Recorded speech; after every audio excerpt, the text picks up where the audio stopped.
the life of God's righteous servant of Isaiah 53, chapter 3, gunshot. Shortly after I recovered from my knee injury, I moved to Fort Lauderdale, Florida. I was not happy about it at all. It turned out to be a lot of fun. I made some great friends and celebrated my 13th birthday. My only injury in Florida was having my front teeth shattered and knocked out, requiring caps, which was more of an ordeal than I would have imagined. We returned to West University in Houston after 2 years. My mom was not doing well at all, and it was getting close to her second suicide attempt. I was back with my old friends and did not have much supervision from home, and I failed ninth grade. I made my own decisions, and I rarely listened to others. After being set back a year at junior high school, I made a few new friends, which led to my next serious injury. My best friend was a Spanish Italian whose father was from Sicily. And he kept a machine gun and a violin case in his office at the restaurant he owned, where his son and I were waiters. It was called The Godfather. My friend was the best pool player I've ever known or played with, an absolute natural. I will call him Antonio, but that's not his real name. Antonio's girlfriend was a Jewish girl. I will call her Rebecca, but that is not her real name. Antonio was a Catholic Christian. Rebecca did not practice Judaism, and Antonio did not go to church. I was a confirmed atheist, and we never talked about God or Jesus. Rebecca's father had foreclosed on a ranch about 8 hours from Houston outside of LaGrange, Texas, Fayette County. LaGrange was famous for the Chicken Ranch, which was an illegal brothel that operated from 1905 until 1973. The business served as the basis for the 1973 ZZ Top song, LaGrange, and the Broadway musical, The Best Little Whorehouse in Texas, as well as its 1982 film adaptation. T.J. Flourney was known as the meanest sheriff in Texas. In the coming weeks, I would be interrogated by him outside of Shock Room 3 at Dental Hospital in Houston. This is an excerpt about him from an internet article. It was the most one-sided Texas battle since the Alamo, as 100 citizens watched disbelievingly in the dusty little town of LaGrange, their beefy sheriff, T.J. Flourney, reached into a black 1975 Continental Mark IV and began to shake by his $300 suit Marvin Zindler, the star consumer crusader of Houston, Texas. That's from People, June 17th. Next, the sheriff tore off Zindler's blue-white toupee, waved it in the air, and then finally ground the rug under his cowboy boots.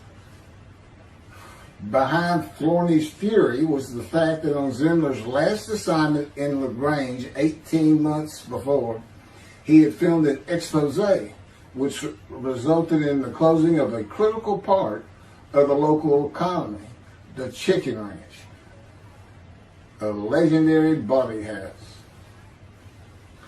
Antonio, Rebecca, and I first went up to the ranch in the summer of 1975. There was a small ranch house and small lakes with horses roaming around loosened pastures. We decided it'd be fun to try and catch one of those horses and go riding. The next time we went to the ranch house was in Rebecca's father's Mercedes-Benz, two-door convertible Mercedes-Benz. I sat on the hood of that Benz with a lariat while she tore through fields trying to run down a horse for me to rope. The horses could turn too fast, and we never got close enough for me to rope one. What we could and did do on the next trip was bring guns. a 30-30 rifle, shotgun, and two 22 caliber pistols with holsters. As a backdrop, Antonio and Rebecca had broken up as boyfriend and girlfriend, and her attention had turned to me. I did not believe that caused any friction between Antonio and me, but it should have. It did not seem to be a source of animosity of Antonio towards me in any event. On October 5, 1975, we were all back at the ranch having a great time. Tony and I were shooting at cans with our pistols and practicing a quick draw from the holsters. We were standing shoulder to shoulder, about 3 feet apart, and he was a little forward of me. Rebecca came up behind us, between us, and said she wanted to shoot. Antonio passed his gun to her, and it fired when it was going by me. The bullet went on a straight line through my bladder, intestines, and colon from the front right and lodged in the back of my left buttock in my backside. I could see the trajectory in my mind. I fell to the ground, and Antonio fell on top of me, rolling me over and over. I think he was looking for an exit of the bullet. I told him to get me to a car and get to a hospital. Felt like Babe Ruth had swung a bat up between my legs. I never once thought of God. On a big ranch, there are several gates for different sections of land and different purposes, usually with chains and a lock. When we got to the first one, I told Antonio, drive through it. I told him to ram it. I knew I was dying, and all I could think of was, you have got to hurry. I didn't panic, but I had never been so afraid and had never felt fear like that again to this day. Sometimes I think I have forgiven Antonio for accidentally shooting me, but I have not and cannot forgive him for stopping at those gates. I'm still mad about it. I was seriously angry at him. We got to the LaGrange Hospital before noon on a Sunday. They had to call the doctor to come in. I asked the nurse for something for pain, and she told me my vital signs were too low. That if she gave me a shot of morphine, I'd drop dead right there. It would kill me. No pain medication. The doctor came and looked at me and said there was nothing they could do there. He told me they were getting an ambulance to take me to Houston, Bentob Hospital, where they operated on gunshot victims all weekend long and do to this day. It's a trauma hospital. Many young doctors from Baylor University, all around the state. It's a high desirable place to be because you're cutting all. If you want to be a surgeon, you're cutting all day long. I knew one thing with the certainty. I could not pass out or fall asleep. If I did, I would not come back. In an ambulance, I talked to two fellas that were tending to me, as much as anything to stay awake. I asked them such things as what it was like to be married, graduate high school, have a career job, but my mind repeated over and over, you have got to hurry. We arrived at dusk. This happened before noon when I got shot, so now it's getting dark. When the ambulance opened, my brother jumped in to help. My mom was standing by the entrance to the shock rooms in her fur coat. She later told me that since Bentob was a public hospital, it might help if they thought we had money. I didn't see my dad, but my sister told me later, the whole way to the hospital, all he could say was, to God, please don't take my boy from me. I had stayed awake for some 6 to 8 hours in awful pain. They took me to shock room 3. It was filled with people giving orders and very loud. On the table, the nurse told me she had to put her finger in my bottom, which embarrassed me. And I raised up like a sit-up and saw nothing but blood rushing from my bottom onto the table. You have to hurry is all I could say. They finished prepping me for surgery and rolled me to a hall in a line of others awaiting surgery. Then someone was saying my name, and I opened in to see T.J. Forney, Sheriff of LaGrange. He wanted to know if I'd been shot intentionally, what we were doing at that ranch, did we have permission to be there, and et cetera, et cetera. I told him I thought it was an accident and to leave me alone. I never saw him again. I didn't have to wait long. The orderlies bypassed everyone in front of me and took me to surgery. I awoke in a large room with about 10 beds on my side of the room and 10 beds on the other, with other patients, and I could hear moaning and crying here and there. It took a few moments to remember what had happened and why I was in there. I fell back asleep, and when I woke, my dad was telling me he would have me out of there into a private hospital as soon as possible. It was the next day when they transferred me to the Methodist Hospital in the medical center, where they had operated on my knee, and I had spent weeks there. I had a hose with a bag coming from my bladder and a colostomy, an opening called the stoma, which is your intestine on the outside of your abdomen, with a bag over it for going to the bathroom. I was out of danger from dying, but still very weak, and I needed to gain some weight. The track team was already getting together, running distance and cross-country workouts provided by the coach, preparing for track meets in the following school semester. I lived about a half mile from the high school.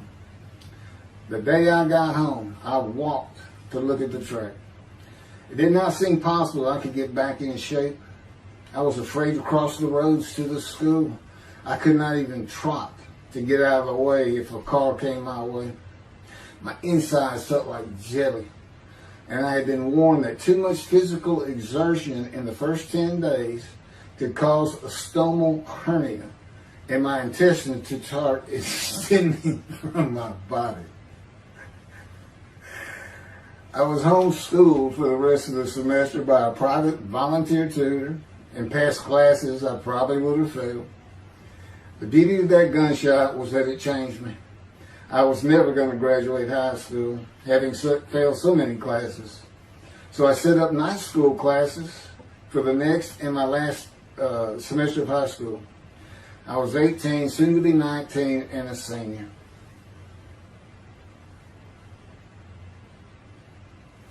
Chapter 4, College and Law School.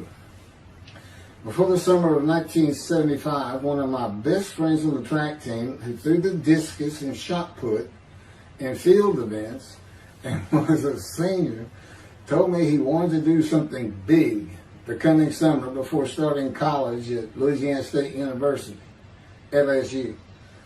I was only a junior and I had no plans for the summer.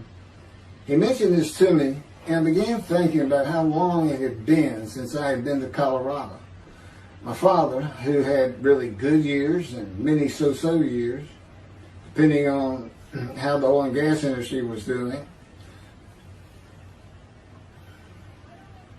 And when I was in junior high school, he had sold some prospects that completed a few wells and had purchased a condominium in Pagosa Springs near Durango, Colorado. My friend's name was Keith Miller, and I called him Miller. He had given me the name of Say Babe.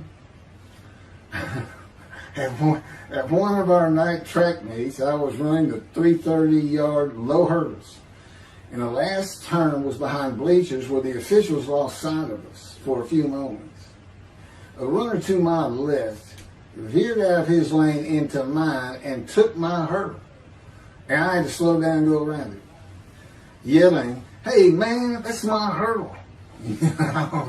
I wasn't happy. I do not remember how Miller knew what I had yelled, but he was probably on the football field inside the track, working on shot put and discus, watching me run and hurting me.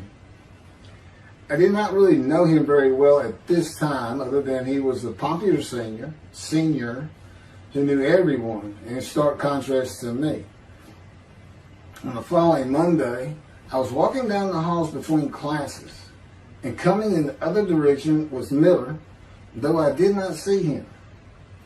Then as he was passing me, in a loud voice, loud enough for everyone in the entire hall to hear, I hear, "Say, babe, that's my hurt." Hence, say, babe.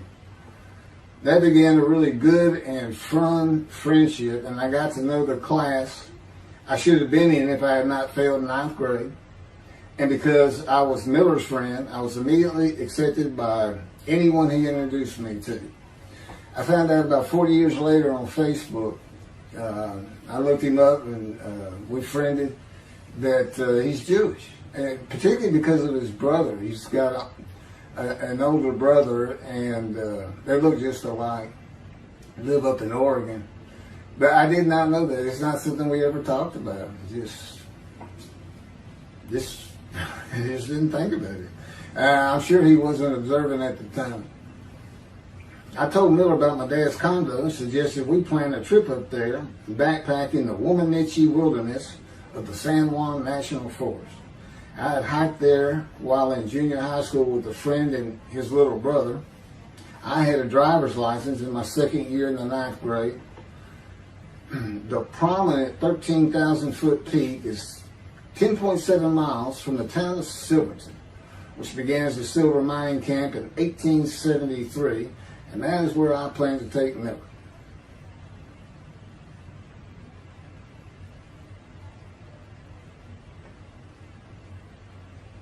So Miller and I take off. We use his car. As I said, he was getting ready to graduate, and his dad had bought him a Toyota, I can't remember the name right now. My dad's condo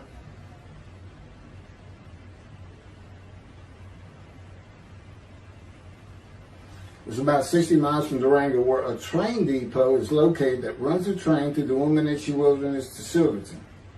The train is an authentic, narrow-gauge, steam-powered, coal-fired, scenic railroad train ranked one of the top 10 scenic railroads in the world. It's something else. It stops twice in the same places to let off and pick up hikers and backpackers in the Animas Canyon of the Womanichi. At top speed of 18 miles per hour, it takes the train 3.5 hours to travel the 45 miles from Durango to Silverton. Now here it is. Miller had a new Toyota Celica. And after a day and late into the night, we made it to Pagosa, slept, and we're at the train station before the first departure the next day. I don't know what the problem was, but the train was not going to run that day. So we couldn't get to where I wanted to take him. It's just too far. We decided to get a hotel in Durango and just head down the train tracks into the wilderness and explore an area I had never seen in with the maps. We got lost. And at one point we decided, let's just put these backpacks down and you go that way and I'll go this way. Well, we did that. We met back up, and then we couldn't find our backpacks. And we did finally find them. We slept that night, and we had a big black bear episode because we had left some food out on the ground, which we shouldn't have done. And but anyway, we ended up making it back, and we had one of the best party nights I've ever had in my life. We hit the main street in Durango, which is a tourist hotspot, and we hit every single bar. You could drink at 18 back then. It wasn't 21 as it is today. And we did. We made sure it was like a go. Okay, let's go to every one of them had at least one drink, shot of whiskey, Boilermaker, beer, whatever. I can't really recall other than I knew I had been drinking the night before when I woke up. But we did. We hit both sides of the street. I don't know how long it took us and how many drinks we had, but we just had a lot of fun.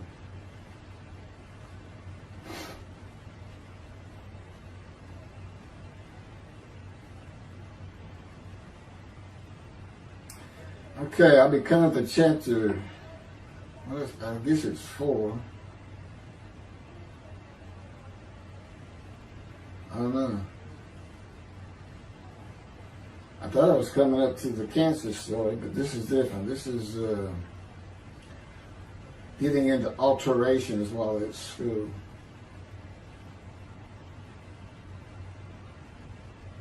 So anyway, I was shot on October 5, 1975, and by early December, so it was October 5, and then in early December, I had surgery again to put my intestines back together, which was, it was dicey. They kept telling me, we don't know if we can reattach. There's people like Bob Hope lived his whole life with one of these stonal deals. And it's just a horrible thing. It was successful. They put it back together, and they removed my bladder tube. The girl next door, who I had never talked to other than to say hey or hello, and who also went to high school with me, had been coming over daily, and she agreed to be my girlfriend when I asked her a few months later. I did my night school and graduated last in my class, or close to it, of over 400 people. In late December, I began running with the track team. Now, I had surgery early December. I already got out there with them, which was difficult. Pulling 2 tires on the cinder track. There's a rope, 2 tires, and you put a harness around your waist. I had to put mine high up on my shoulder. On the cinder track for a lap and a half, 660 yards with 2-minute intervals, 6 times was the toughest. My speed and quickness were still there, but distance running and my endurance, it took quite a while to come back. In early February, just about 3 months after being shot, I won my first 120-yard high hurdles race at a track meet that was fast enough to qualify at the upcoming district track meet for the regional track meet. Winning at the regionals would place me in the state track meet. I was fast, but my disfigured right arm really held me back. Then my heart was broken, and I cried for the first time since I was a child, as best I could remember. My coach, who really liked me, he understood the effort I had put in to get back in shape. Called me to his office, and I knew something was wrong. He told me I could no longer be on the track team. I had too many semesters of school to be eligible according to the eligibility rules. It was because I had failed 9th grade.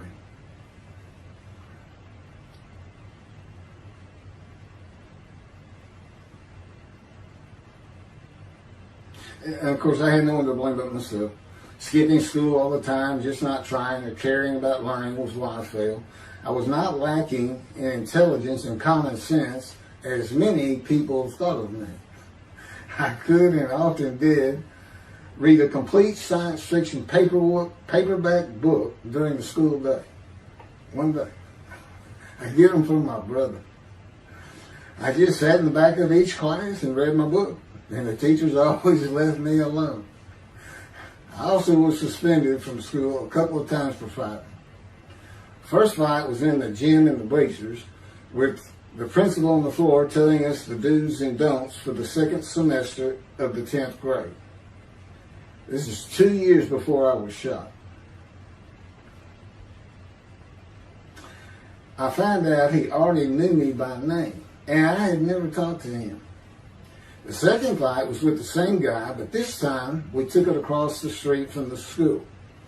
He had about 10 of his friends, and I, being pretty much a loner, I had none. They were African American, bused into school from neighborhoods far away. And I just didn't understand them, or know why they even talked to me with words I did not get, like word, or say, man, can I hold $1?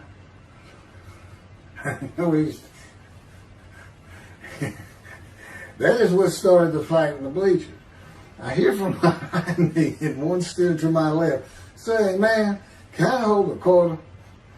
I turned around and just looked at him. And finally said, I did not have $1. Ordered with the principal, I undid my ponytail. Mind you, he's sitting right behind me, and I'm well aware of that. And I brushed my long blonde hair and then reached into my pocket for some chapstick for my lips. When I pulled my hand out with the chapstick, turned out I did have a quarter. And from behind me, I hear, "Say, man, you said you don't have no quarter." To which I replied, turning around, "I don't have a quarter for you." The next part is kind of hazy. But I do know I grabbed him by the front of his shirt and threw him down the bleachers onto the students sitting below me. That is when the principal yelled my name and told me to go to his office. The next day, the guy and his friends were waiting on me when I got to school, and we fought across the street. The principal had told me not to get into any more fights, and this is the fight I got suspended for.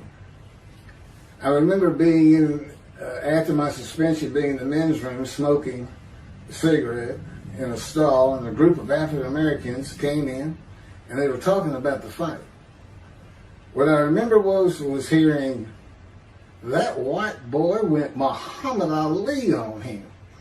My favorite fighter. I even saw the Ali Foreman fight in Kinshasa, Zaire, live in Amsterdam in 1974. And some of my best friends in high school were African Americans, mostly on the track team where we could get to know one another. I still had run-ins with the general population of the African Americans, who everyone just called blacks back then. I never used the N-word and thought they would help themselves a lot if they stopped using it. Mostly I think they were angry at being bused in from neighborhoods far away. In fairness to them, white kids did not seem to like me much either. So, yeah, I looked young even for my young age, and with my long hair, about 6 to 8 inches past my collar, I looked kind of girlish, and many people said that to me. One day a friend of mine told me what it was to him. You never smile and seem to be very angry, like if someone looks at you crossways, you're going to come after them, daring them to say something, like you want to fight. My next suspension for fighting began in middle shop, and it was all my fault. There's not a big deal to that.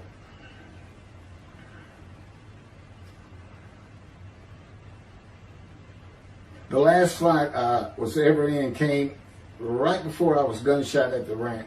The accident really changed me and the way I looked at life. I never got in another fight after I got shot. It took some of the fire out of me. My longtime friend from junior high school and I were at Memorial Park at night and walked down a train track that ran through the woods, away from the streets and recreation areas. We went to the center of a long railroad trestle bridge that ran over a bayou to wait for a train to round the corner from either direction on the single track. When a train would round the corner, we had to run and jump off the trestle after clearing the bayou. We were drinking beer. As we were sitting, we started talking about the price of gas that was 44 cents a gallon in 1975. Anyway, the trains weren't running. We got up to leave, and as we're walking down the steps, he said something about my father and about how to find oil and gas. And I turned around and just hit him with everything I had, with my right arm. And I realized, what a stupid thing to do. I called him the Big Sweet. He's huge Norwegian. His hair was white and long and longer than mine. His hand was the size.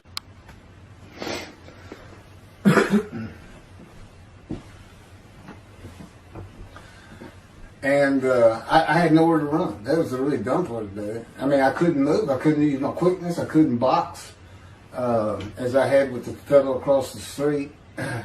And he just took one big swing. He's very athletic. Coaches all wanted him on the high school team, but he didn't want to. Football team. And but anyway, he hit me just one time. That was the whole fight. It was just 2 hits. My measly hit with my right arm. I let it fast, and I hit him where I wanted to hit him. Well, I say that. I didn't even think about it. But he just about knocked me senseless. I mean, I saw red. And so anyway, that was it for our friendship. Although after I got shot, he and I got back together a little bit, but by that time I had met Denise next door, And I wasn't going to be going out drinking beer at the trestle anymore. I was going to get serious, and that's when I set up my night classes and everything. The big Swede.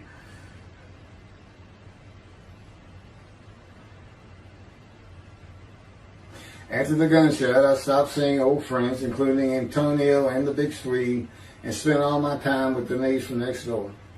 I knew I wanted to be someone who succeeded in life. My dad always told me when he was angry with me that with my smart mouth, I was never going to be anything but a ditch digger or a lawyer. While he said lawyer in a derogatory way, he got me to thinking I'd like to be a trial lawyer. I had to get into college first, and the only school I wanted to go to was Texas A&M University. Anyone who had ever known me would tell you that I was not even close enough to being smart enough to go to any college, much less Texas A&M.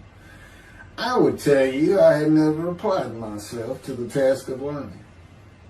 Texas A&M denied my application.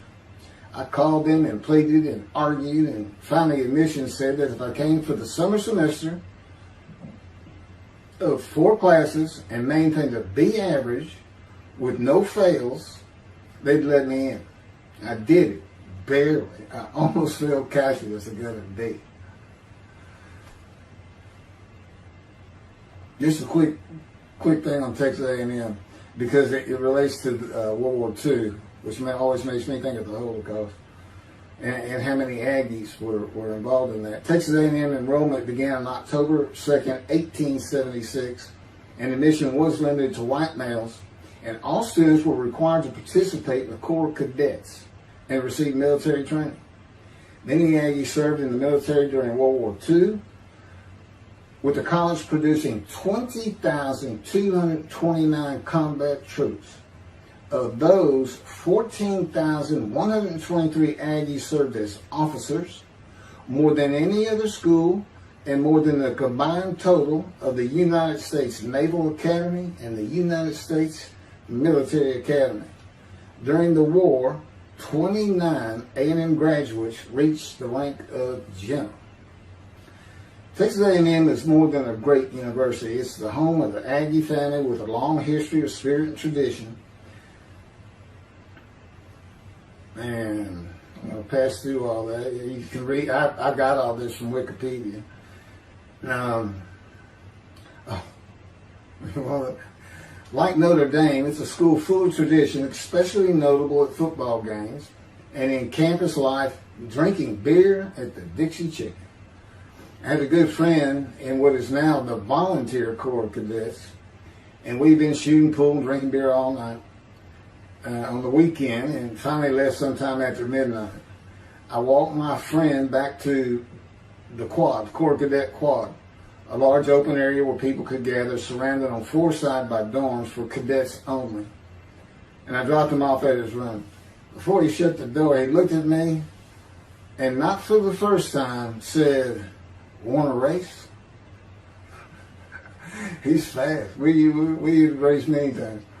I said, yeah. Of course, we were pretty much, we had a lot of beer. I said, yes. And he went to the end of the hall and took off at the other end of the hall. He was fast, but I was pulling away with just a few yards to go and hit the wall before I could stop and busted my chin open. Blood's pouring out everywhere. People opening doors. Look, that's what the little guy did to the tall guy. Taller guy. I also sprained my ankle. These are my injuries at Texas A&M. I also sprained an ankle so severely playing basketball with football players that I was in a cast for 6 weeks. Those were my only injuries in the 3 years at A&M. It was the gunshot that changed me, everything in my life. I married Denise when I graduated from A&M in '79, just 3 years after graduating high school. I went through it in 3 straight years. Because I had those hours from the first summer, I just went ahead and went the next summer too. And I got out, and the average for most A&M students is 5 years. But I went through in 3. And of course that meant I never dropped a class, which also meant I had a low GPA, grade point average. And I didn't realize how important that was for admission to law school. I was denied admission from every school across the nation I thought I could get into. I do not know how my dad knew about South Texas College of Law in downtown Houston, but he made some inquiries and found out the dean was a graduate of Texas A&M. And we're known for helping each other. We set up an appointment with the dean. I told him of my rather intense home life and wayward ways, and that the A&M had given me a chance to prove myself as a capable student. You know, he hemmed and hawed, looked around the ceiling, and gave me the same opportunity A&M had. 4 summer classes, D average, no fails. I did it. I was terrible at chemistry and math, but it turns out I had good reading and comprehension. It's probably from reading all those science fiction books in school. I graduated in '82, and I did great on the bar examination. Keith Ellis McCarty, attorney at law. Who would have believed it? Which reminds me of verse 1 of Isaiah 53. Who can believe what we have heard? That's what any of my friends would say about me getting out of law school. Much less what's happening today. You go find somebody that knew me in high school, they say, who? Oh, that can't be true. Get out of here. I know him. Forget about it. Chapter 5. 27-year headache. I'm going to pick up with that on another video. And then that'll be it. Some general comments. 5 and 6. I'm not sure what 6 is. Yeah, 27-year headache.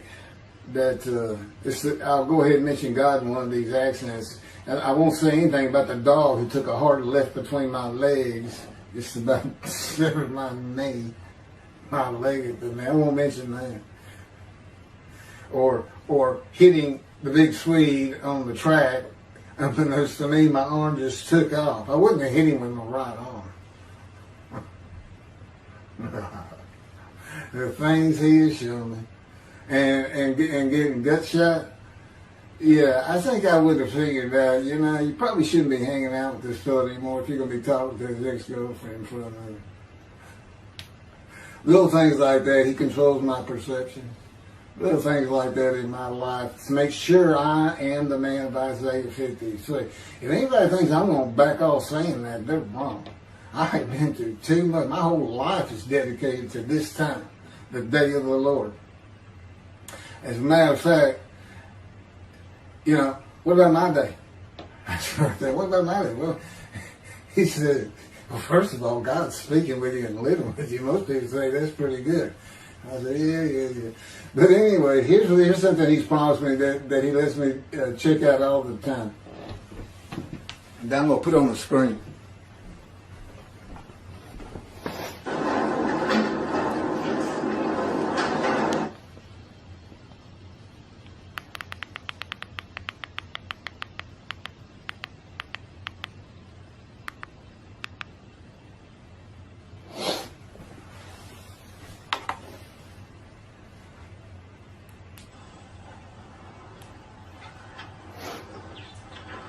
The Radiant GP Cycles, Shorties, Slip-Ons, Code Startup.